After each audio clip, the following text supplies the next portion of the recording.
While we're celebrating, there's something you should know. Your beloved board member, Mark, has been cheating on his wife with her sister, Sarah, for months. Some men get midlife crises. I got Tara's smirk at 7:03 a.m. on a Tuesday morning while she stirred her coffee with the kind of deliberate precision that meant trouble was coming. I'm Luke Brennan, 39 years old, and I fix air conditioners for a living. Not glamorous, but honest work that keeps food on the table and a roof over our heads in this Cleveland suburb that's seen better decades. What I lack in flash, I make up for in being observant. You have to be when you're crawling through people's basements and attics. One wrong move, and you're either electrocuted or falling through someone's ceiling. That morning, Tara had that look. The one that said she'd been thinking, and when Tara thinks too hard, someone usually gets hurt. "You know what, Luke?" she said, not looking up from her phone as she scrolled through whatever social media nonsense had captured her attention. "Every single day I look at you and wonder if this is really the best I could do with my life." The coffee mug stopped halfway to my lips. 20 years together, 12 of them married, and she drops that bomb like she's commenting on the weather. "Good morning to you too, sweetheart," I said, keeping my voice level. "Years of marriage teach you when to fight and when to duck." She finally looked up, and there it was, that smirk. Not quite a smile, not quite a sneer, but something cold and calculating that made my stomach clench. "I'm serious, Luke. Look at us. Look at this house, this life. Marcy's husband just bought her a new BMW. Gina's taking a cruise to Italy next month. What do I get? A husband who comes home smelling like other people's basements." I set down my mug carefully. "Those other people pay for this house, Tara.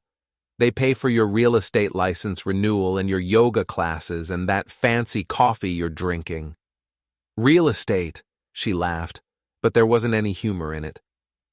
"You know what I made last month? $300. $300. Because nobody wants to buy houses in this neighborhood anymore. They all want to move somewhere better, somewhere with successful people." The way she said "successful" hit like a slap. I stood up, grabbing my work shirt from the back of the chair. "I've got 4 calls today. Mrs. Peterson's furnace is acting up again, and the Kowalskis need their central air looked at before the heat wave hits." "Exciting," Tara said, already back to her phone. "Try not to track too much dirt in when you get home. I'm having the girls over tonight." The girls. Marcy, Gina, and Jasmine. Tara's little gossip circle that met twice a week to tear apart everyone they knew. I'd become their favorite target lately, though Tara thought I didn't notice the way conversations stopped when I walked into rooms. I grabbed my keys and toolbox, pausing at the door. "What time should I expect to have my own house back?" "Whenever we're done," she said without looking up. "Maybe you could find somewhere else to be for a while. Pete's Bar is always an option." Pete's Bar. She said it like it was some kind of character flaw that I had a best friend who owned a decent place where working people could grab a beer and watch the game without getting judged. "Sure thing," I said. "Wouldn't want to embarrass you with my presence." That got her attention. She looked up with those green eyes that used to make my heart race and now just made me tired. "Don't be dramatic, Luke. I just think we could both use some space to figure things out." Figure things out. There's a phrase that's never led anywhere good. Before we dive deeper into this story, I have one small request. Please subscribe, drop a like, comment, and hit that hype button to boost this channel so more people can discover these incredible Reddit stories.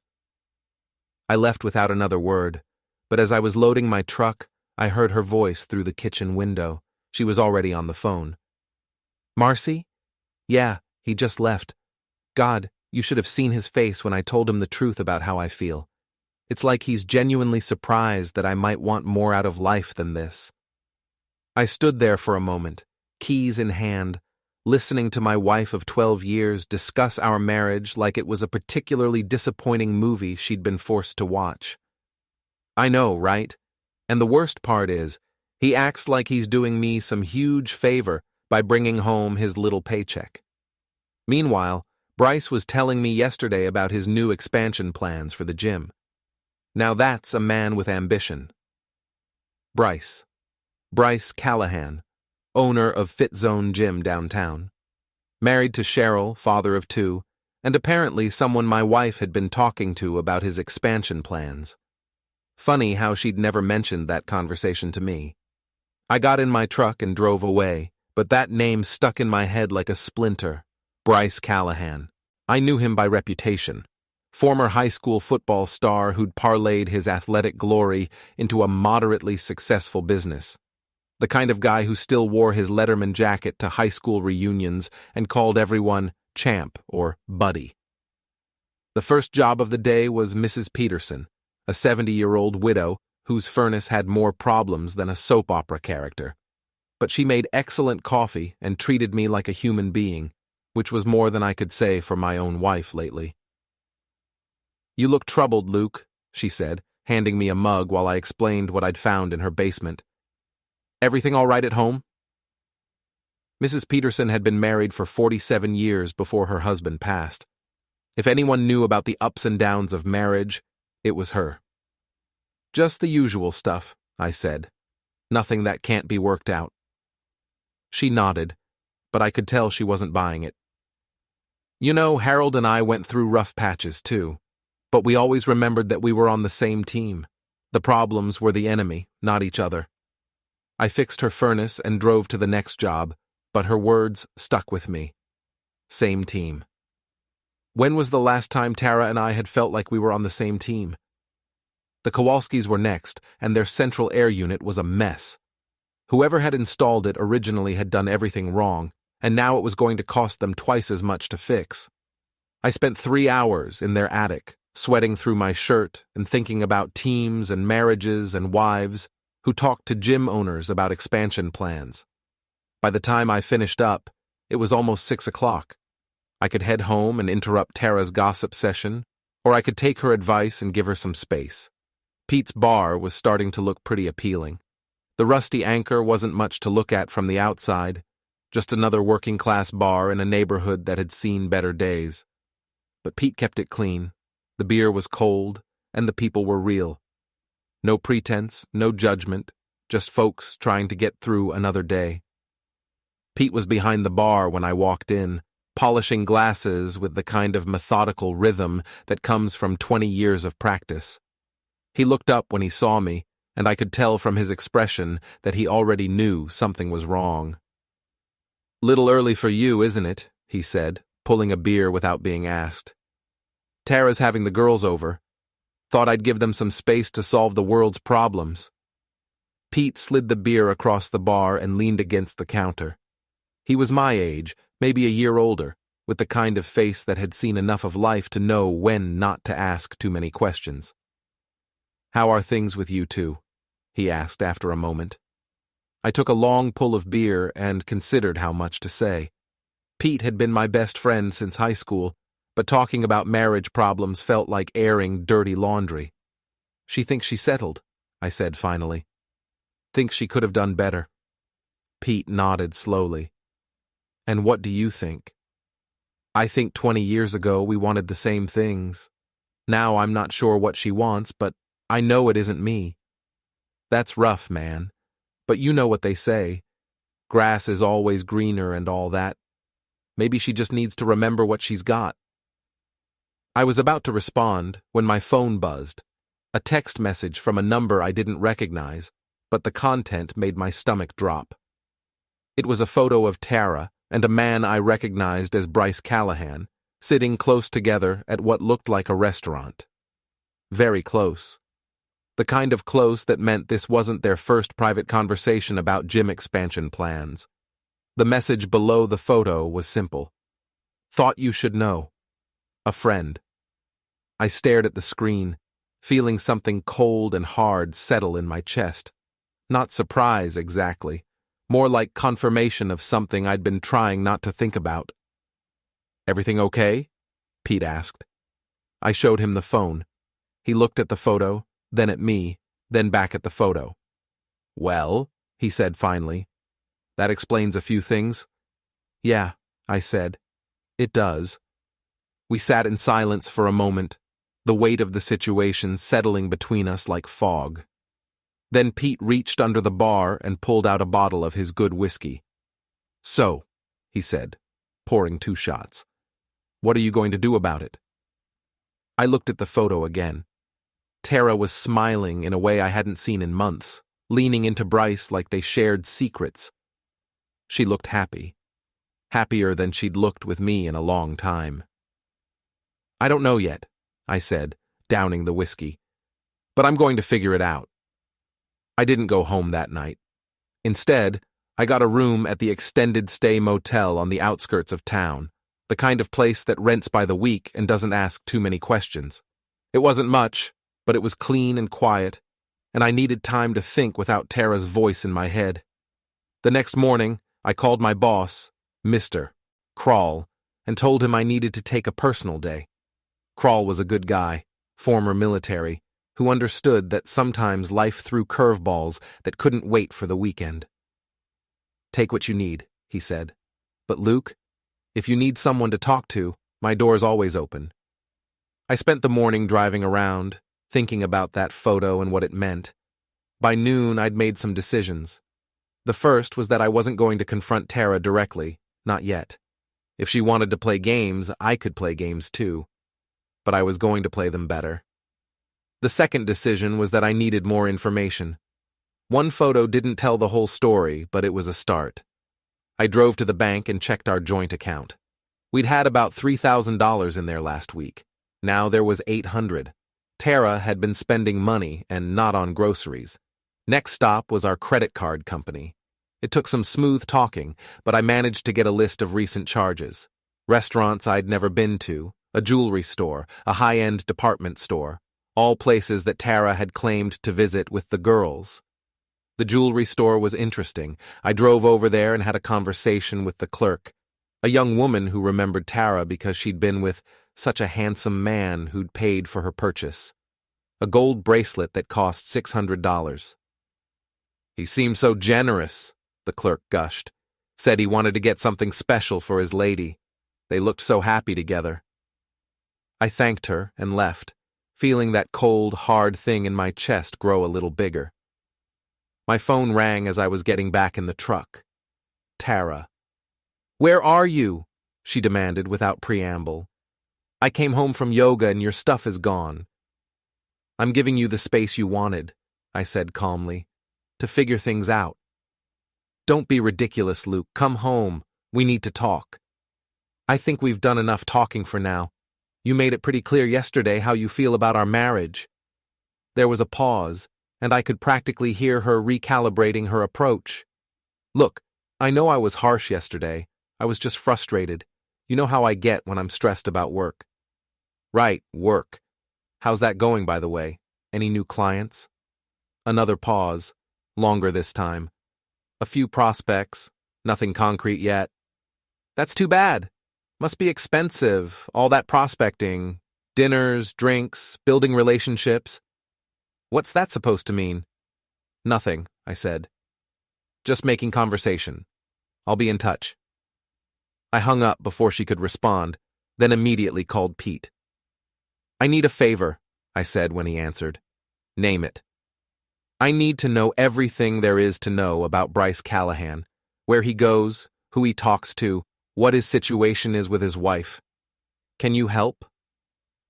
Pete was quiet for a moment. "You sure you want to go down this road, Luke? Sometimes it's better not to know everything." "I'm already down the road, Pete. I just need to know where it leads." "All right. Give me a day or two. I know some people who know some people." That afternoon, I went back to work. Staying busy was better than sitting in that motel room, stewing in my own thoughts. Mr. Crawl had a new job for me, a restaurant downtown whose walk-in cooler was acting up. It was a big job, the kind that would take most of the day and pay well.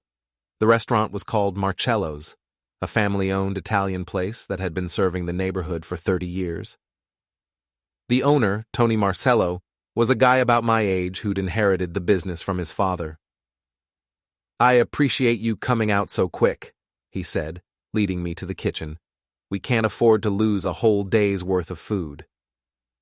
I spent the afternoon elbow deep in refrigeration equipment, but my mind kept wandering to Tara and Bryce in that photo. By the time I finished up, it was almost 7 o'clock. "Let me buy you dinner," Tony said when I gave him the bill. "It's the least I can do. You saved my bacon today." I was about to decline when I realized I was starving. The motel didn't have room service, and I hadn't eaten since breakfast. Tony set me up at a corner table with a plate of his best pasta and a glass of red wine. The food was excellent, and for the first time in 2 days, I felt almost normal. That feeling lasted until I looked up and saw Tara walk in with Bryce Callahan. They were dressed up, Tara in a black dress I'd never seen before, Bryce in a suit that probably cost more than I made in a week. They were laughing about something as the hostess led them to a table across the restaurant. I watched them for a moment, feeling like a spectator at my own life. Tara looked radiant, animated in a way she hadn't been around me in months. Bryce was attentive, leaning forward when she spoke, touching her hand across the table. They looked like a couple, a happy couple.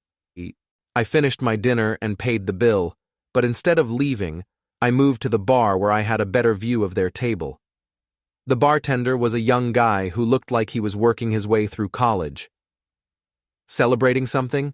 I asked, nodding toward Tara and Bryce. "Must be," he said. "They've been coming in here about once a week for the past month. Always seem pretty happy." A month. They'd been doing this for a month. I watched them order wine, watched Bryce reach across the table to touch Tara's face, watched my wife smile like she was falling in love. Maybe she was. Maybe she already had. When they got up to leave, I stayed put. But I watched them through the window as they walked to Bryce's car, a red Mustang convertible that screamed midlife crisis. He opened her door for her, then kissed her before walking around to the driver's side. Not a peck on the cheek, a real kiss. The kind of kiss that meant this wasn't just dinner between friends. I sat at that bar for another hour, nursing a beer and thinking about 20 years of history being erased by a man in an expensive suit who drove a red Mustang. My phone buzzed around 9 o'clock. A text from Tara. "Working late tonight. Don't wait up." I almost laughed. Working late. At least she was consistent in her dishonesty. I drove back to the motel and called Pete. "I saw them tonight," I said when he answered. "At Marcello's. They've been going there once a week for a month." "Ah, man. I'm sorry." "Don't be sorry. Be helpful. What did you find out about Bryce?" Pete sighed. "You're not going to like it. He's got a reputation around town. This isn't his first affair. Word is his wife Cheryl has been looking the other way for years, but she's getting tired of it." "What else?" "His gym is doing well, but he's leveraged up to his eyeballs. New equipment, expansion loans, the works. He's got money coming in, but it's all going right back out. And Luke? He's been telling people that he's thinking about leaving his wife." That cold, hard thing in my chest turned into something else. Something that felt like resolve. "Pete?" "Yeah?" "I think it's time I reminded my wife what she's throwing away. And I think it's time Mr. Callahan learned that other people's marriages aren't his personal playground." "What are you thinking?" I looked around the motel room, at the generic furniture and the thin walls, and the life I'd been reduced to because my wife had decided she could do better. I'm thinking that if Tara wants to trade up, she should know what she's actually getting. And if Bryce wants to play in the big leagues, he should understand the rules. "Luke, be careful. Don't do anything stupid." "Don't worry," I said. "I'm going to be very, very smart about this." The next morning, I started making phone calls. The first call was to a guy named Danny Reeves, who worked at the city planning office. Danny and I had gone to high school together, and I'd helped him out with his home HVAC system a few times over the years. He owed me a favor. "I need to know about any permits or applications filed by Fitzone Gym," I told him. "Specifically anything involving expansion or renovation." "That's public record," Danny said, "but I can save you a trip downtown. Give me an hour." The second call was to my cousin Maria, who worked as a paralegal at a law firm that handled a lot of divorce cases. Maria was discreet, but she was also the kind of person who believed in helping family. I need to know about asset protection, I told her.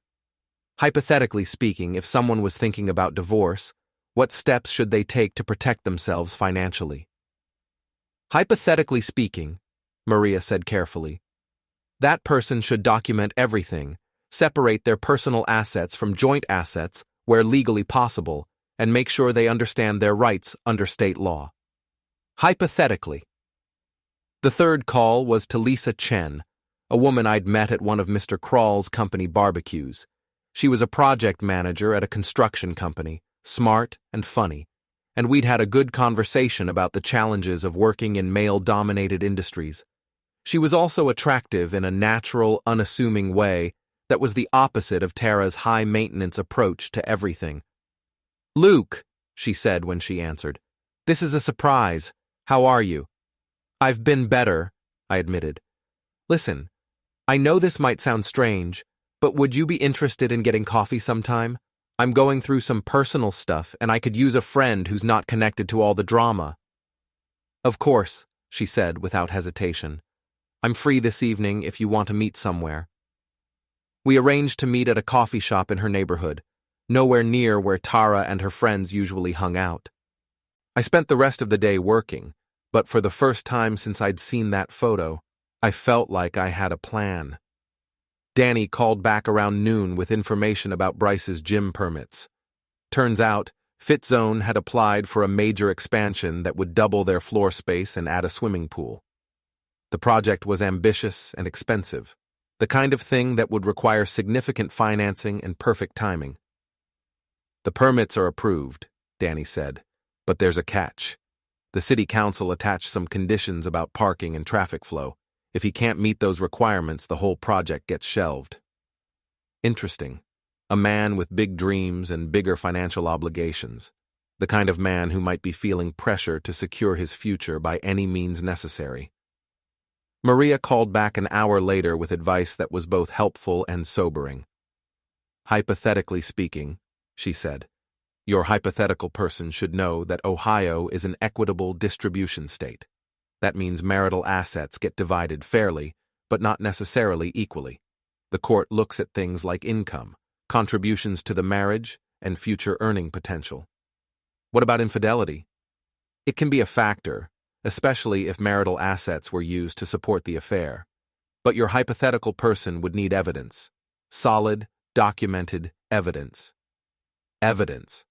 I was working on that. That evening, I met Lisa at the coffee shop. She was waiting when I arrived, wearing jeans and a simple sweater, reading a book about project management. She looked up when I walked in and smiled. A real smile, not the calculated expression I'd gotten used to from Tara. "You look tired," she said after we'd gotten our coffee and found a quiet table. "It's been a rough week," I said. "My wife and I are having some problems." Lisa nodded sympathetically. "I'm sorry to hear that. Do you want to talk about it?" So I did. Not everything. I wasn't ready to share the details about Bryce and the affair, but I told her about feeling unappreciated, about the constant criticism, about the sense that I was failing at something I couldn't quite identify. "It sounds like you're both unhappy," Lisa said when I finished. "But it also sounds like you're the only one trying to fix things. Maybe that's the problem. Maybe I've been trying so hard to make her happy that I forgot to pay attention to whether I was happy." We talked for 2 hours. About work, about relationships, about the challenge of maintaining your sense of self when you're part of a couple. Lisa was easy to talk to, and she listened without judgment or advice unless I asked for it. "Can I ask you something?" she said, as we were getting ready to leave. "Sure." "What do you want? Not what your wife wants, not what you think you should want. What do you actually want for your life?"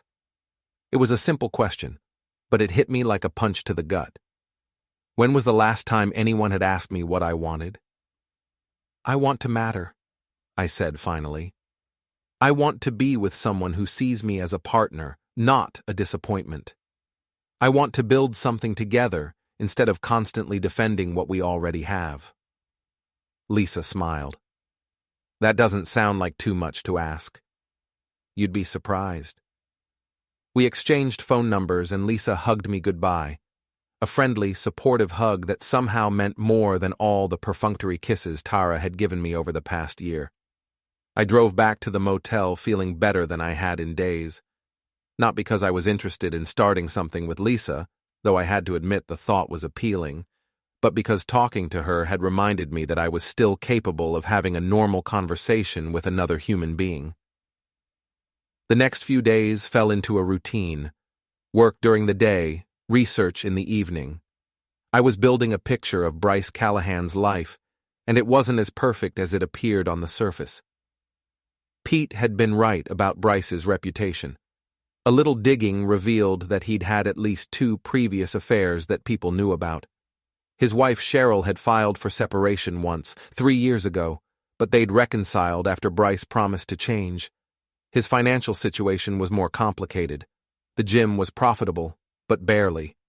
Most of the money went right back into equipment, rent, and loan payments. The expansion project was a gamble. If it worked, he'd be set for life. If it failed, he'd lose everything. I also learned that Bryce had a habit of mixing business with pleasure. 2 of his previous affairs had been with clients, women who'd joined the gym and been swept off their feet by the charming owner who took a personal interest in their fitness goals. Tara fit the pattern perfectly. On Thursday evening, I got a call from an unknown number. Is this Luke Brennan? The voice was female, cautious. Yes. Who's this? My name is Cheryl Callahan. I think we should talk. My heart rate picked up. About what? About my husband and your wife. Can you meet me somewhere private? We arranged to meet at a diner on the other side of town, the kind of place where nobody would recognize either of us. Cheryl was already there when I arrived, sitting in a back booth with a cup of coffee she hadn't touched. She was attractive in a tired way, with the look of someone who'd been disappointed too many times to be surprised by much anymore. Thank you for coming, she said, as I sat down across from her. How did you get my number? I have my ways. Luke, I'm going to be direct with you. I know about Bryce and Tara. I've known for weeks. How? She reached into her purse and pulled out a phone, Bryce's phone, from the look of it. He's not as careful as he thinks he is. Text messages, photos, credit card receipts. It's all there. She showed me some of the messages. They were worse than I'd imagined. Not just evidence of an affair, but plans for a future together. Bryce talking about leaving his wife, Tara talking about how she deserved better than her current life. I'm sorry, Cheryl said, watching my face as I read. I know this is hard to see. Why are you showing me this? Because I'm tired of being humiliated, and because I think you deserve to know what you're dealing with. She took a sip of her coffee, finally. Bryce thinks he's in love with your wife. He's talking about asking me for a divorce so they can be together. What do you want from me? Cheryl smiled, but there was no warmth in it. I want to make sure that when this all falls apart, and it will fall apart, both of them understand exactly what they've lost. She had a plan.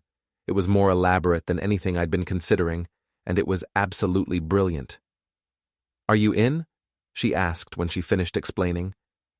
I thought about Tara's smirk, about 20 years of marriage being thrown away for a man in an expensive suit, about the way she'd looked at me like I was something she'd stepped in. I'm in, I said. The plan Cheryl had outlined was simple in concept, but would require precise timing and careful execution. We would expose the affair publicly, but in a way that would maximize the social and professional consequences for both Tara and Bryce while keeping our own hands legally clean. The key, Cheryl explained over our second cup of coffee, is to let them destroy themselves. We just need to create the right circumstances. Step 1 was gathering more evidence. Cheryl had access to Bryce's phone and credit cards, while I had intimate knowledge of Tara's routines and habits. Between us, we could document everything. Step 2 was timing. There were several upcoming events where Tara and Bryce's social and professional circles would overlap: a charity fundraiser for the gym, Tara's real estate office holiday party, and the annual Chamber of Commerce mixer. Each event presented an opportunity for maximum exposure. Step 3 was the most delicate. We had to make sure that when the truth came out, it came out in a way that would turn their respective communities against them, rather than generating sympathy. People forgive affairs, Cheryl said, but they don't forgive being lied to, manipulated, or made to look foolish. That's what we need to focus on. Over the next week, we put our plan into motion. Cheryl documented every secret meeting, every expensive gift, every lie Bryce told about his whereabouts. I did the same with Tara, tracking her spending, her schedule, and her increasingly elaborate stories about where she'd been and who she'd been with. The evidence was overwhelming. They were meeting 3 or 4 times a week, always at expensive restaurants or hotels. Bryce was paying for everything, using both personal and business credit cards. They were planning weekend trips together, with Tara telling me she was going to real estate conferences, and Bryce telling Cheryl he was visiting potential equipment suppliers. But the most damaging evidence was in their text messages and emails. Not just the romantic stuff, but their conversations about their respective spouses. Tara's messages were particularly cruel, describing me as pathetic and completely clueless to a man she'd known for less than 2 months. "He actually thinks I'm going to real estate seminars," she'd written in one message. I could tell him I was going to Mars and he'd probably believe it. Bryce's messages about Cheryl were equally harsh, but they also revealed something important. He was using money from the gym's business account to pay for his affair. That was potentially fraud, depending on how the business was structured. "This is perfect," Cheryl said when I showed her what I'd found. "Business funds being used for personal expenses? His partners are going to have a field day with that." The first opportunity to put our plan into action came sooner than expected. Pete called me on a Friday afternoon with information about a party. "Bryce is throwing a big celebration tomorrow night," he said. "Something about getting final approval for his gym expansion. It's going to be at the gym, open bar, live music, the works. Half the town's going to be there." "Is Tara invited?" "According to my sources, she's helping him plan it. Apparently, she's been telling people she's his event coordinator." Event coordinator. That was a new one. I called Cheryl immediately. "Are you going to this party?" "I wouldn't miss it," she said. "Bryce specifically asked me to be there to help him celebrate his big success. He wants to show everyone what a supportive wife he has." "What about Tara?" "According to the text messages, she's planning to attend as his business associate. They figure it's the perfect cover. They can spend the whole evening together in public without anyone suspecting anything." It was almost too perfect. A public event where both of them would be present, playing their respective roles, surrounded by people from both their personal and professional lives.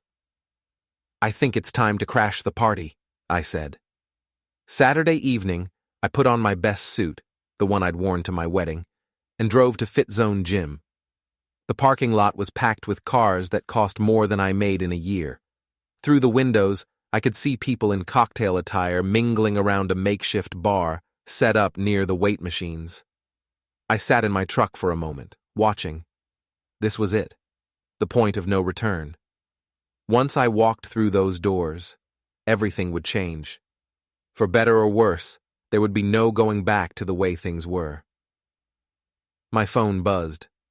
A text from Lisa. "How are you doing? Thinking about you tonight." I'd told her about the party, though not about my specific plans for it. She'd been supportive but concerned, worried that I might do something I'd regret. "I'm okay," I texted back, about to find out what I'm really made of. "Be smart. Be safe. Call me later if you need to talk." I put the phone away and got out of the truck. The gym had been transformed for the party.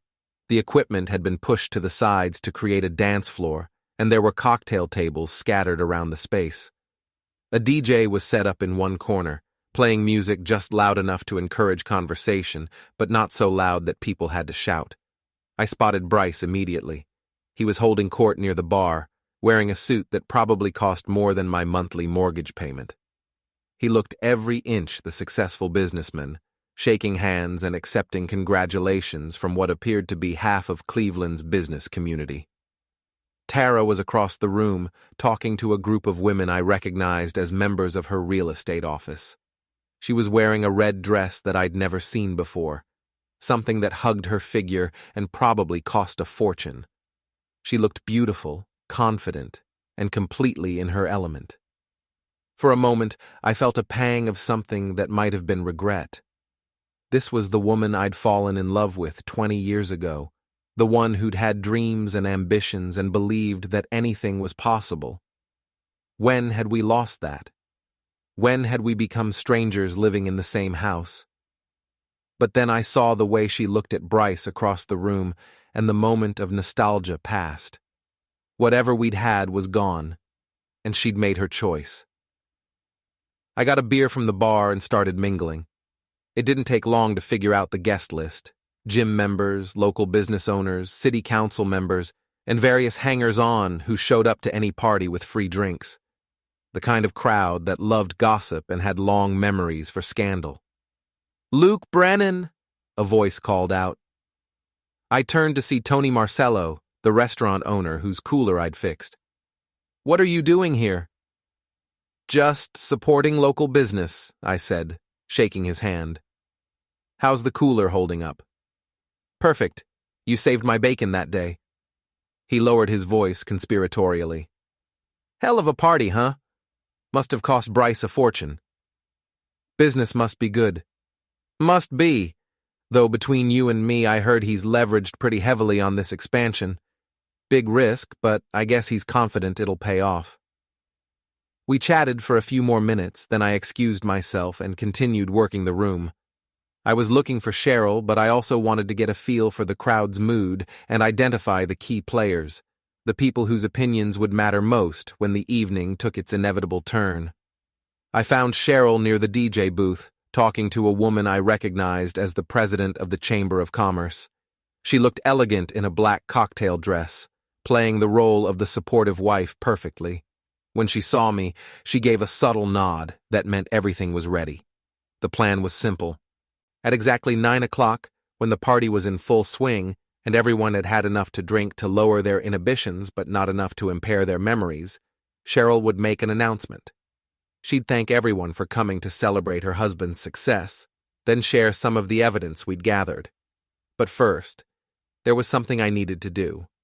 I made my way across the room to where Tara was standing.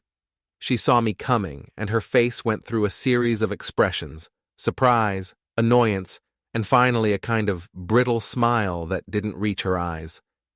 "Luke," she said as I approached, "what are you doing here?" "Supporting local business," I said, echoing what I'd told Tony. "Congratulations on the event coordination. You've done a beautiful job."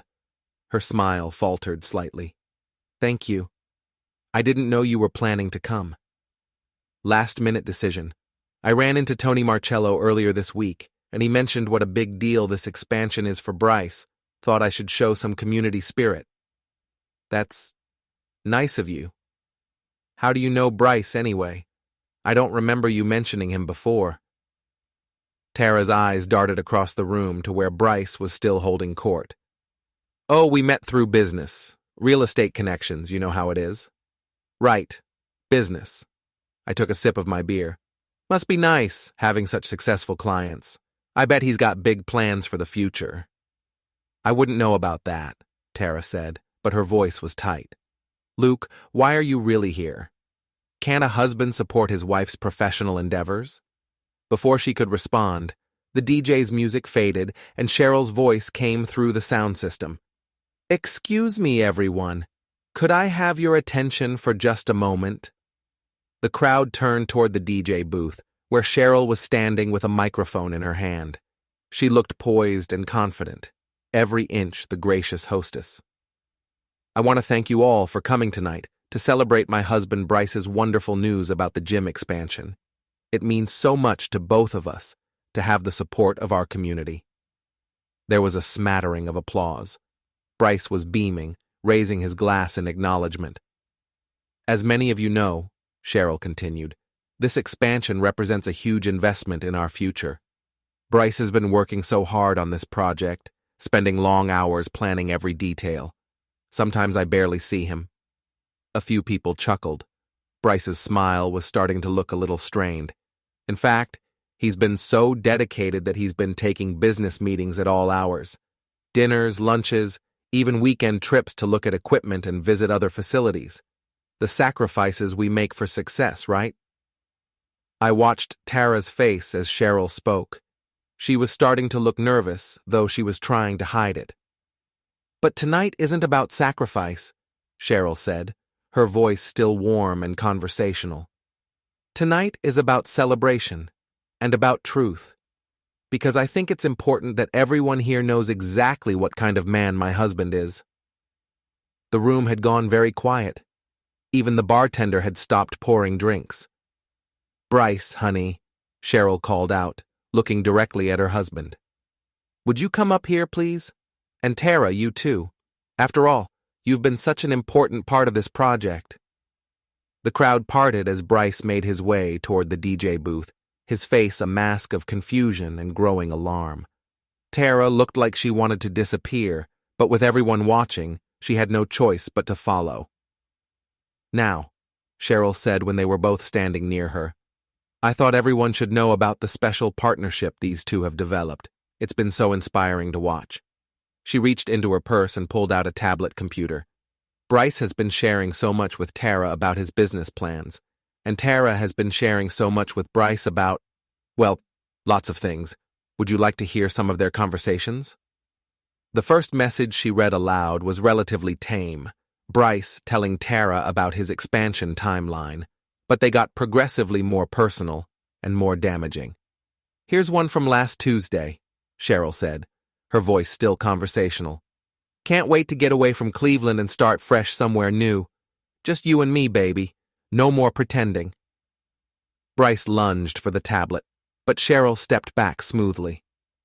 Oh, there's more, she said.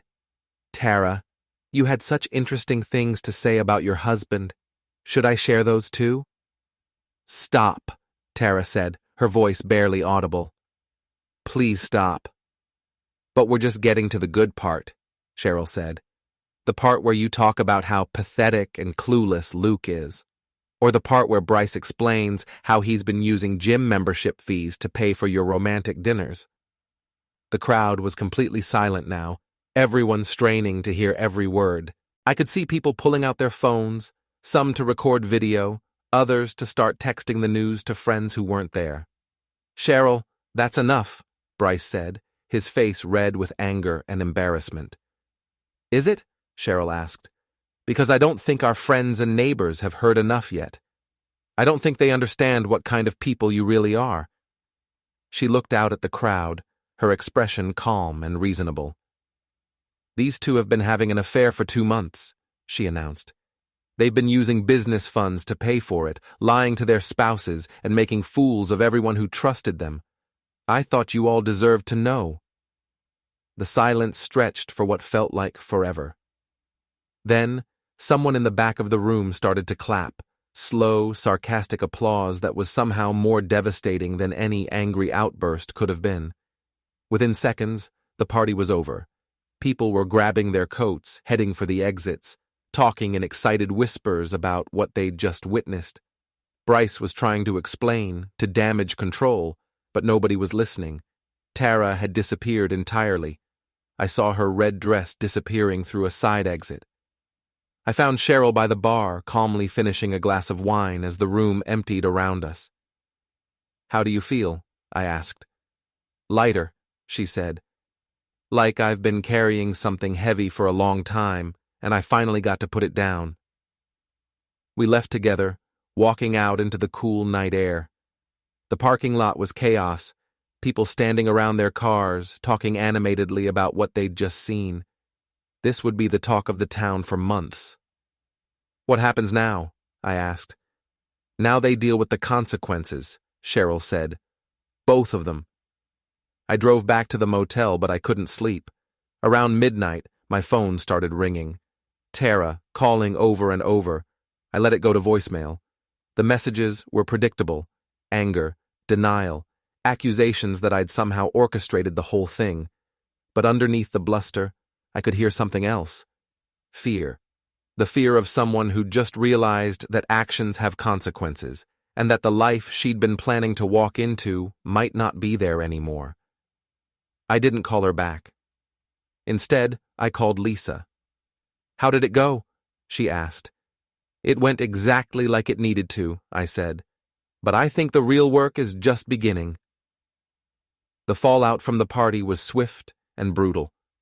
By Sunday morning, the story had spread through social media like wildfire. Someone had recorded Cheryl's announcement, and the video was being shared and reshared across every platform. Tara called me 17 times before noon. I answered on the 18th call. "You did this," she said, without preamble.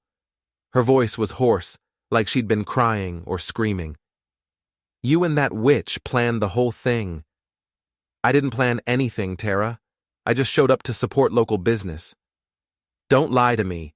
There's no way Cheryl could have gotten those messages without help."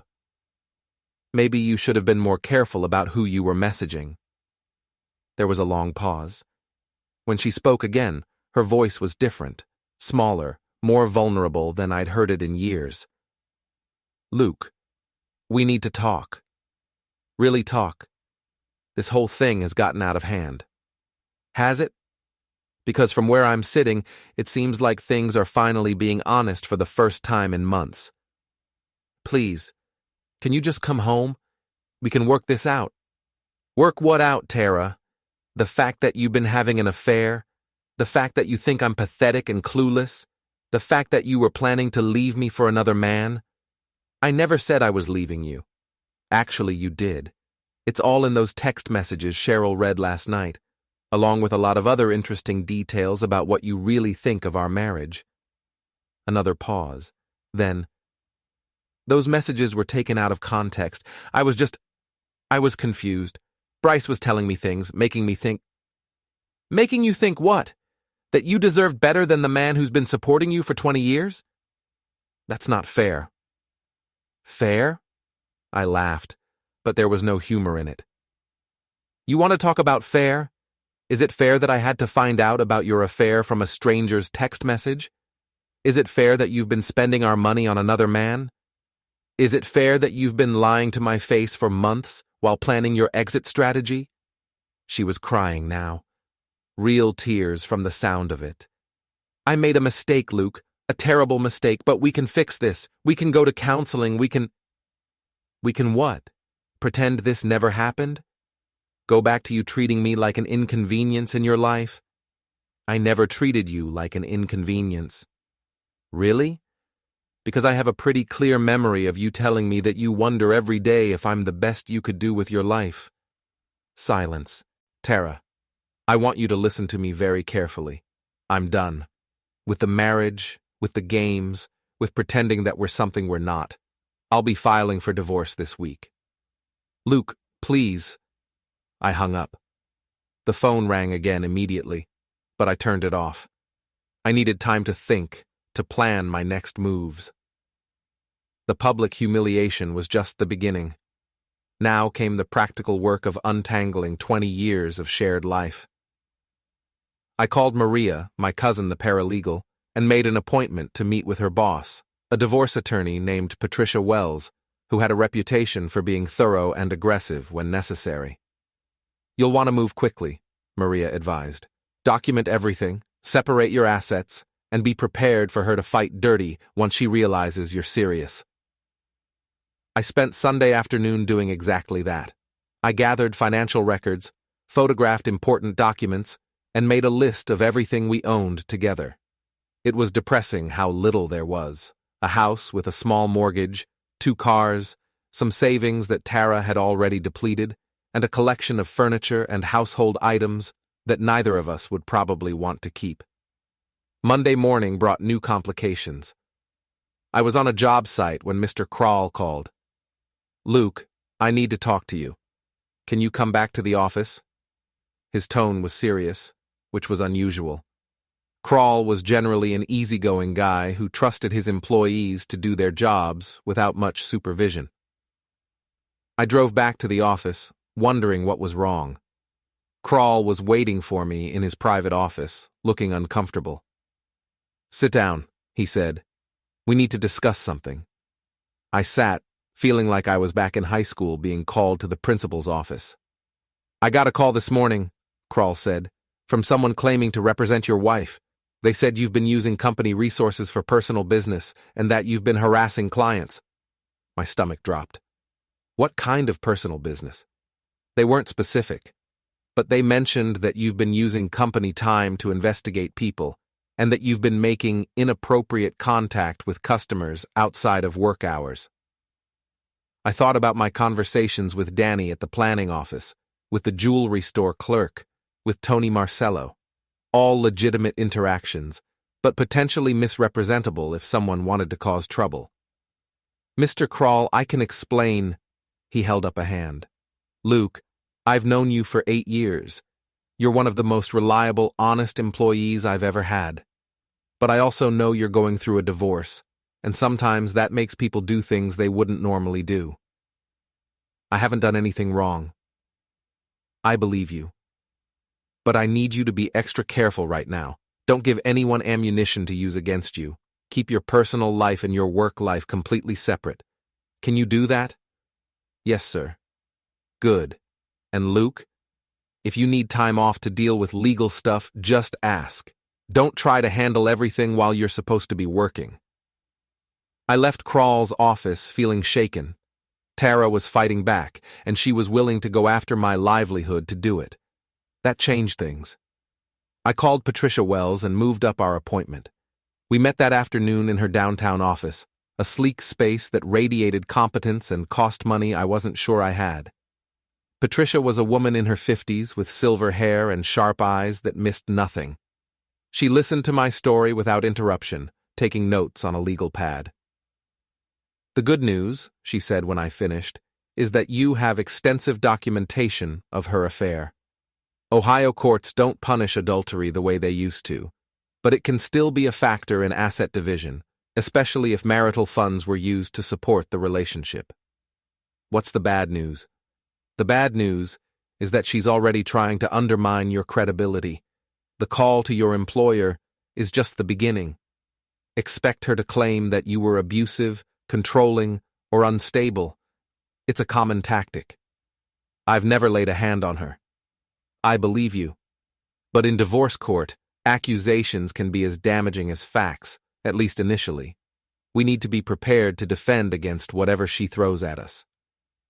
Patricia outlined a strategy that was both aggressive and defensive. We would file first, seeking an equitable division of assets, and asking the court to consider Tara's adultery and misuse of marital funds. At the same time, we would document any attempts she made to harass me or interfere with my employment. "What about her affair partner?" Patricia asked. "Is he likely to be a factor?" "I don't think so. From what I understand, his own marriage is falling apart, and his business is in trouble. I think he's got bigger problems than my divorce." I was wrong about that. Tuesday evening, I was leaving a job site when a red Mustang pulled up beside my truck. Bryce Callahan got out, and he looked like he'd had a rough couple of days. His usual polished appearance was gone, his clothes were wrinkled, his hair was messy, and there was a wild look in his eyes that made me nervous. "We need to talk," he said, walking toward me with more aggression than the situation called for. "I don't think we have anything to discuss," I said, keeping my truck between us. "Oh, we have plenty to discuss, like how you and my wife destroyed my life for no reason." "I didn't destroy anything, Bryce. You did that all by yourself when you decided to have an affair with my wife. That's between Tara and me. You had no right to interfere." I almost laughed. "No right? She's my wife. You're married to someone else. What part of that gave you the right to interfere in my marriage?" Bryce stepped closer, and I could smell alcohol on his breath. This was not going to end well. "You have no idea what you've done," he said. "My wife filed for divorce. My business partners are talking about forcing me out. The bank is reviewing my expansion loan, all because you couldn't handle losing your wife to a better man. A better man? Now I did laugh. A better man doesn't cheat on his wife with someone else's wife. A better man doesn't steal from his business to pay for his affairs. A better man doesn't blame other people when his lies catch up with him. That's when he swung at me. I saw it coming and stepped back, so his fist caught mostly air and just grazed my cheek. But the intent was clear, and I wasn't going to stand there and let him take another shot. I grabbed his wrist and twisted, using his own momentum to spin him around and pin his arm behind his back. 8 years of wrestling in high school and 20 years of physical labor had left me stronger than I looked. "Let go of me!" he shouted, struggling against my grip. "Are you done being stupid?" I asked. "Because I can hold you here all night if necessary." He stopped struggling, breathing hard. "Let me go." I released him and stepped back, keeping my hands visible but ready. "Bryce, I'm going to give you some free advice. Go home. Get a lawyer. Try to salvage what's left of your life. But stay away from me, and stay away from my wife." "Your wife doesn't want you anymore," he said, rubbing his wrist. "She told me she's been miserable with you for years." "Maybe she was. But she's not your problem anymore, is she? Because after what happened at that party, I'm guessing she's not too happy with you either." He glared at me, but some of the fight had gone out of him.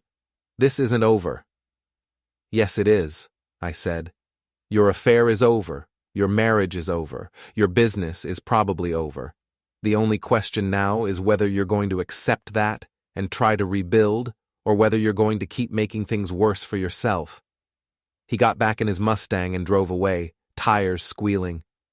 I stood there for a moment, my heart racing, then got in my truck and drove straight to the police station. The desk sergeant listened to my account of what had happened and took down the information, but he wasn't optimistic about pressing charges. "He threw one punch and missed," the sergeant said. "Unless you want to file a complaint for attempted assault, there's not much we can do, but we'll make a note of it in case he bothers you again." I filed the complaint. If Bryce wanted to escalate things, I wanted a paper trail. Wednesday brought more complications. I arrived at work to find Tara's car in the parking lot. She was sitting inside, waiting. I parked my truck and walked over to her car. She rolled down the window, and I could see that she'd been crying. Her makeup was smeared, and she looked like she hadn't slept in days. "We need to talk," she said. "I told you on Sunday that I was done talking." "Luke, please, 5 minutes. That's all I'm asking." Against my better judgment, I got in the passenger seat. The car smelled like her perfume, a scent that had once been comforting and now just made me sad. "I know you're angry," she began. "You have every right to be angry. But what happened at that party, that wasn't fair. Cheryl humiliated both of us in front of the entire town." "You humiliated yourselves. Cheryl just made sure everyone knew about it. It wasn't supposed to happen like this. Bryce and I, it wasn't just about the affair. We had real feelings for each other." "Had?" She looked down at her hands. "He won't return my calls. Ever since the party, he won't talk to me. His lawyer sent me a letter telling me to stay away from him." "So you lost your husband and your boyfriend in the same week. That must be rough." "Don't be cruel, Luke. I know I hurt you, but I'm hurting too." I looked at her, really looked at her, for the first time in months. She did look hurt, broken even. But I also saw something else. The expectation that I would fix this for her, the way I'd always fix things. "What do you want from me, Tara?" "I want us to try again. I want to go to counseling and work on our problems. I want to remember why we fell in love in the first place." "Do you remember why we fell in love?" She was quiet for a long moment. "We were different people then." "Yes, we were. But I'm still the same person I was 6 months ago, before you decided I wasn't good enough anymore. The only thing that's changed is that now you don't have anywhere else to go." "That's not true. Isn't it? If Bryce was still taking your calls, if his life hadn't fallen apart, would you be here asking me to take you back?"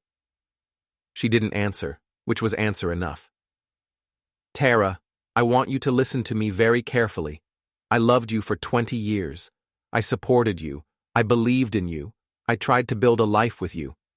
But somewhere along the way, you decided that wasn't enough. You decided I wasn't enough. And you know what? Maybe you were right. Luke. Maybe I wasn't enough for the person you wanted to become, but I'm enough for the person I am, and I'm enough for someone who can see that. I deserve better than being someone's backup plan. I got out of the car and walked toward the office building. Behind me, I heard her calling my name, but I didn't turn around. That afternoon, I called Lisa. How would you feel about having dinner with me? I asked. Somewhere nice, not just coffee.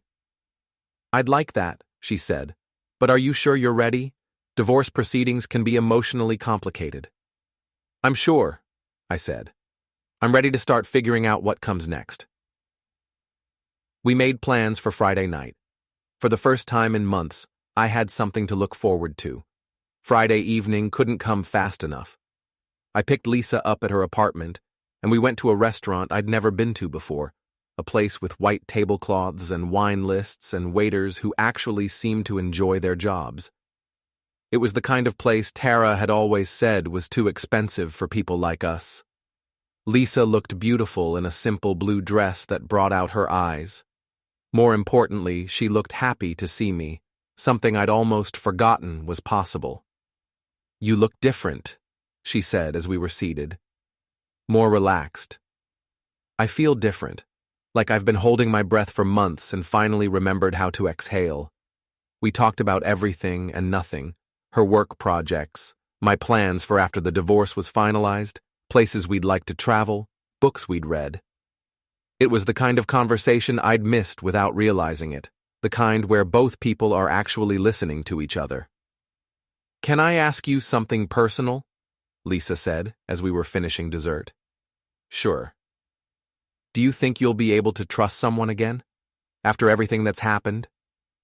It was a good question, one I'd been asking myself. I think so, I said finally. I think what happened with Tara taught me the difference between trusting blindly and trusting wisely.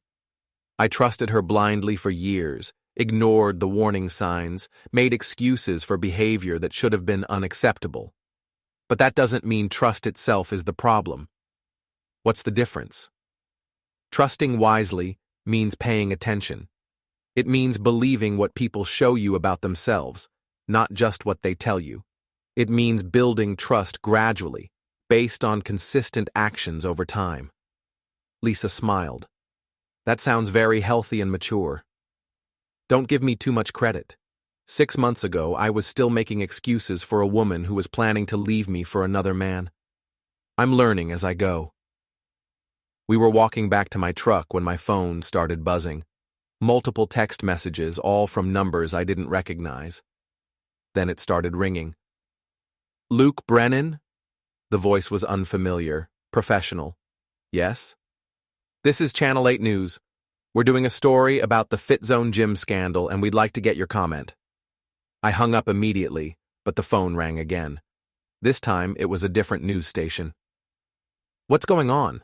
Lisa asked. I showed her the text messages.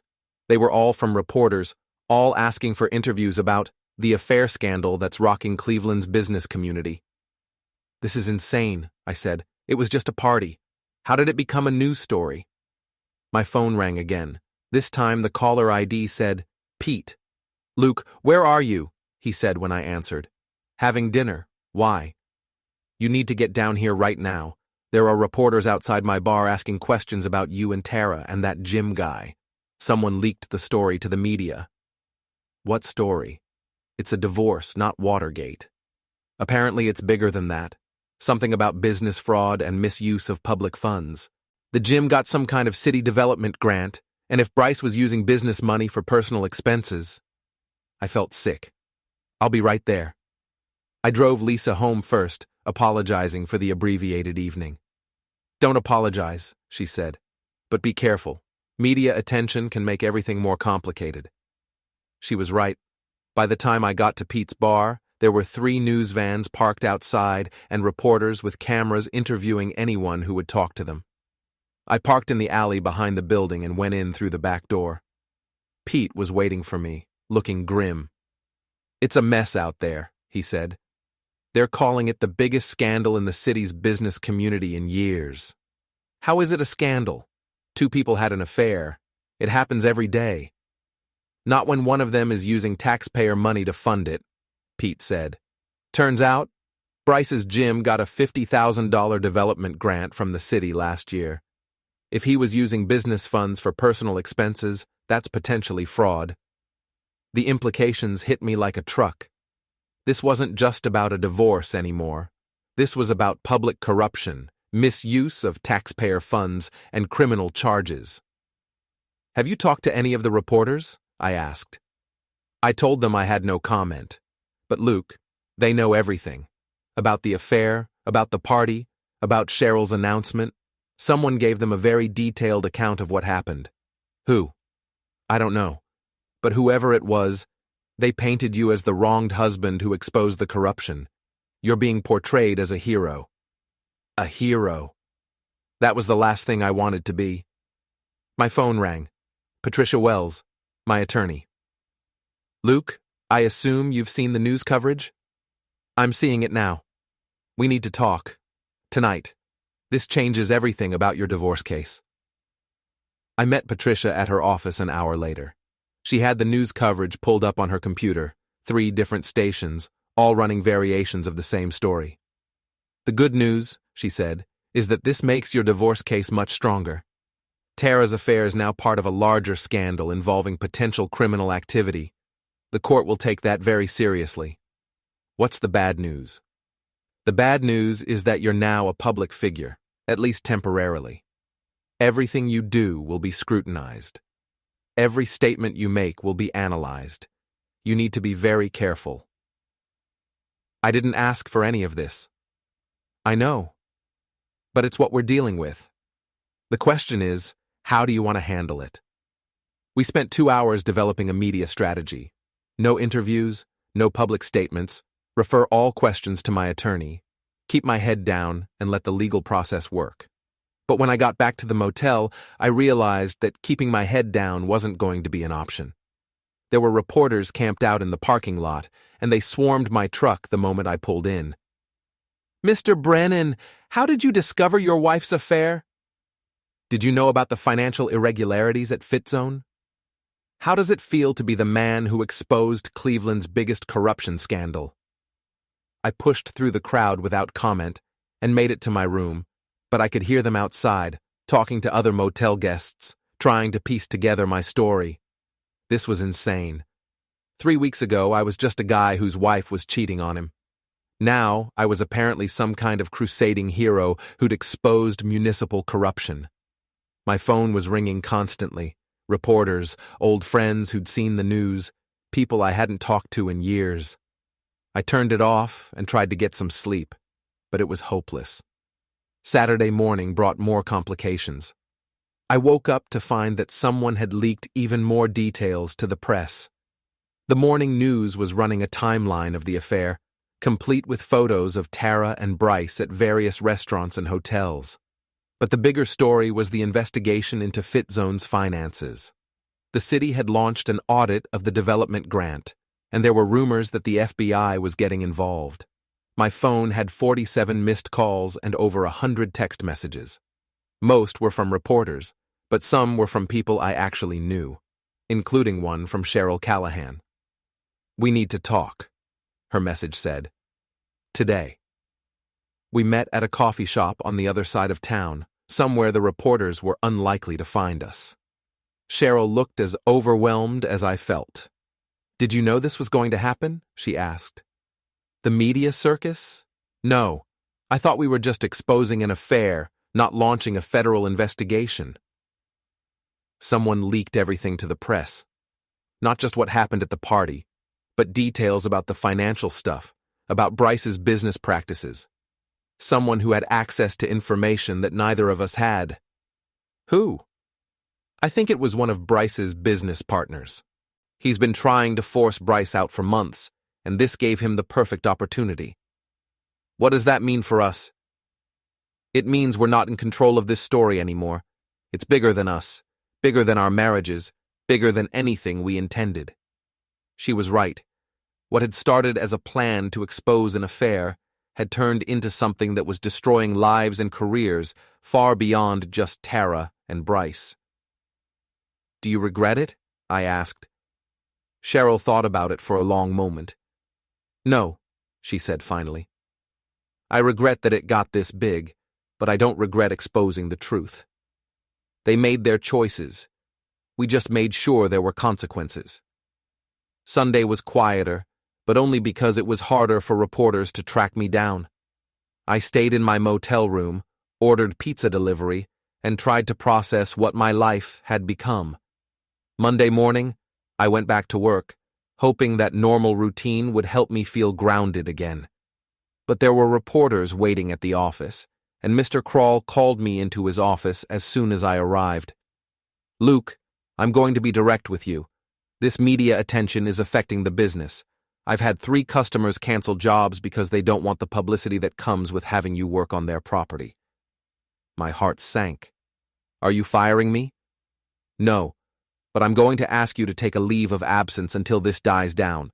Paid leave, he added quickly. This isn't your fault, but it's affecting everyone.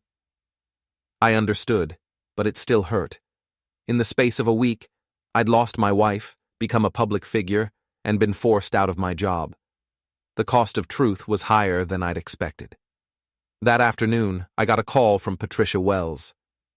The city prosecutor wants to meet with you, she said. They're building a case against Bryce Callahan, and they need your testimony about what you observed. What kind of case?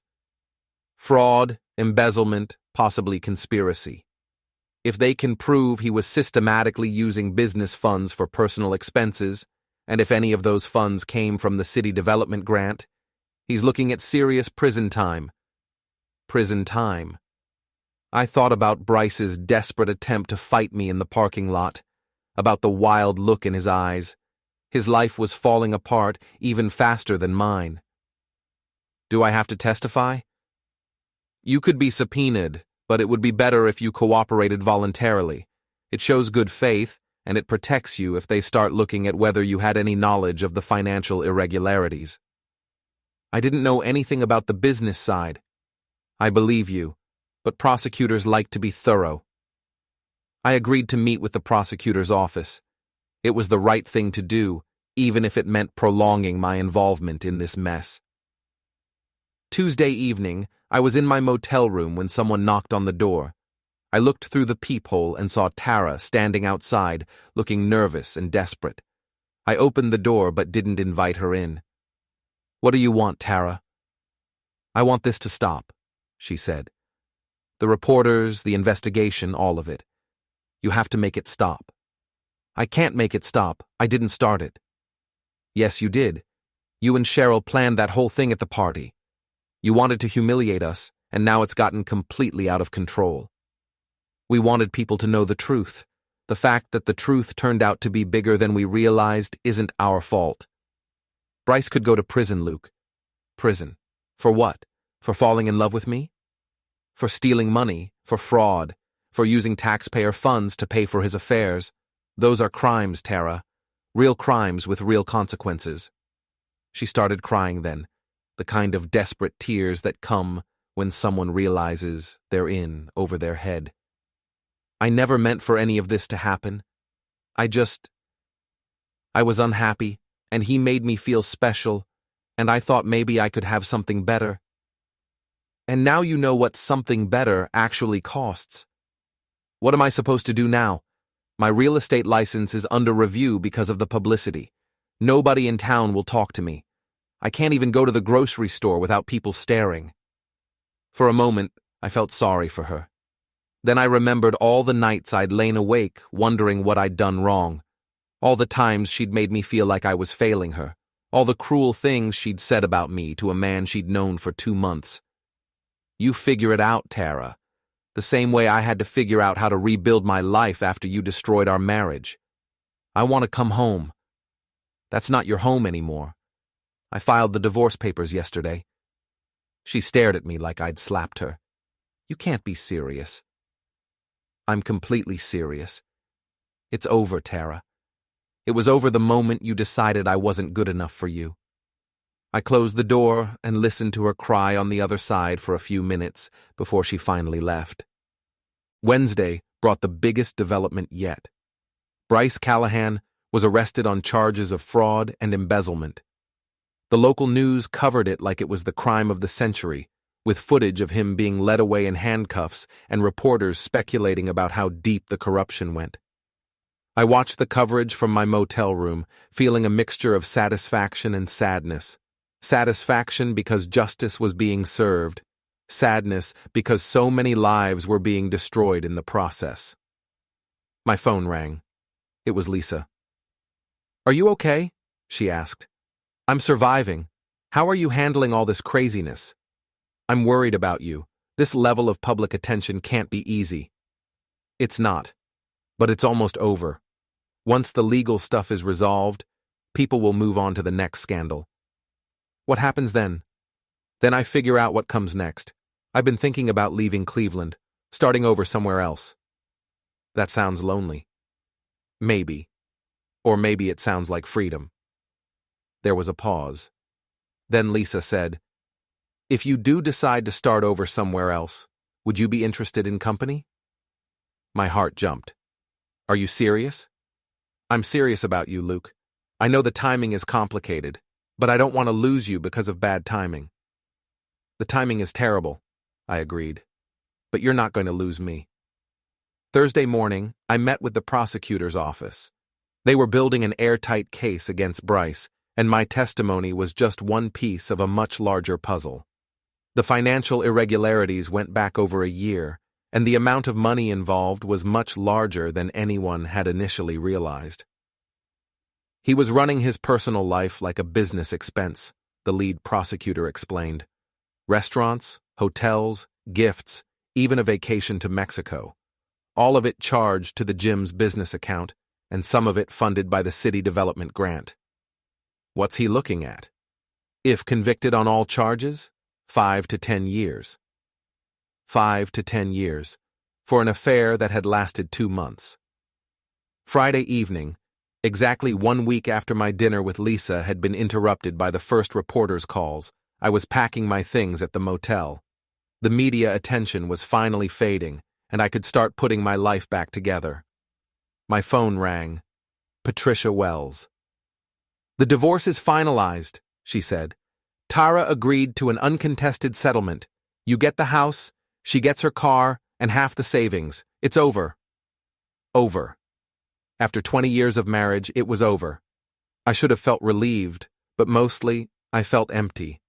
Not sad exactly, but like I was closing a book I'd been reading for most of my adult life. I called Lisa. "Are you free for dinner? I have some news to celebrate." "Good news?" "The best news. I'm officially a free man." We met at the same restaurant where we'd had our interrupted dinner the week before. This time, there were no reporters, no phone calls, no drama. Just two people enjoying each other's company and talking about the future. "So what now?" Lisa asked. "Now I go home and figure out how to live in a house that doesn't have 20 years of bad memories in it. I go back to work and rebuild my reputation. I try to remember who I was before I became half of a couple that didn't work." "And us?" "Us, I hope. Take it slow and see what develops. I'm not ready to jump into anything serious right away, but I'm very interested in finding out where this could go." Lisa smiled. "I can work with slow." We walked out of the restaurant hand in hand, and for the first time in months, I felt like my life was moving forward instead of just falling apart. The Bryce Callahan scandal would continue to unfold over the following months. He would eventually plead guilty to multiple charges and serve 3 years in prison. His gym would close, his marriage would end, and he would disappear from Cleveland entirely after his release. Tara would eventually move to another city, where she would start over with a new real estate license and a new life. We would never speak again after that night at the motel. Cheryl Callahan would use her divorce settlement to open a small business consulting firm, helping other women navigate the financial complexities of leaving bad marriages. And me? I would go back to fixing air conditioners and heating systems, but with a new appreciation for the honest simplicity of that work. Lisa and I would take it slow, just as promised, building something real and lasting, based on trust and mutual respect. 6 months later, standing in the backyard of the house that was finally just mine, grilling burgers for Lisa and a few close friends, I would realize that sometimes the best revenge is simply living well. Tara had been right about one thing. I deserved better than what we'd had. I just hadn't realized that until I was forced to fight for it. The devil, as it turned out, really was in the details. But sometimes those details set you free.